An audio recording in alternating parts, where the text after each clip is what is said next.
Cameroon, Bantou, Africa, Bantou, to the world, Bantou. André Onana.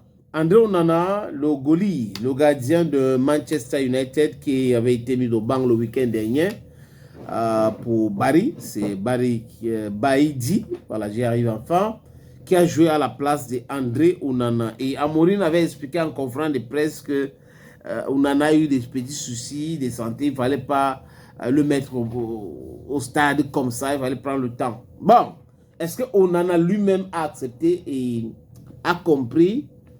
Est-ce qu'il ne s'est pas senti frustré? Ce sont des questions qui sont nécessaires de les poser. Vous voyez, Amorim parle du fait qu'on en a au banc de touche. Roy Keane, qui est une légende de Manchester United, vient blâmer Baïdi en disant qu'il n'est pas agressif comme le gardien. On est dans ton périmètre. Tu vas arrêter le ballon, tu commences à faire des demoiselles avec. Tu dois être frontal, la brutalité. Il faut que les attaquants sachent que c'est compliqué. Mais bon, Baïdi a son système. Mais les gens de Manchester United ne sont pas du tout d'accord avec son style. Et c'est avec ces polémiques-là qu'on a entendu que Inter de Milan s'intéresse à André Onana. Ah oui. Inter de Milan aurait donc contacté André Onana à travers son manager pour qu'il revienne à l'Inter. Et Ruben Amorim aurait donc eu vent de cette information. Le manager de Manchester United a donc appelé André Onana. Il lui a dit, il faut cesser tout contact. Cesse tout contact avec d'autres clubs.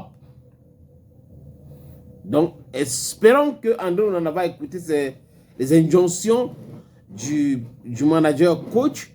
Parce que s'il continue le contact, si le président du club entre là en jeu et commence à regarder cette affaire, ben, ça peut se passer très très mal. Donc, on en a dit à son manager, coach, si vous voulez, que c'est bon, il a bien compris le message. Donc, il ne va pas discuter avec ces gens-là. Donc, voilà les dernières informations, ce qui concerne André Onana. On a aussi les matchs des Lions qui arrivent. Hein. Il y a des Lions qui n'ont pas de club, d'autres ont de club, d'autres sont très performants, d'autres sont pas ou sont moins performants, à l'instar de Choupo-Moting. Donc, suivez cette actualité-là, on espère que Choupo-Moting sera convoqué dans la tanière pour jouer contre le Cap-Vert parce qu'il fait partie des meilleurs attaquants camerounais en activité actuellement.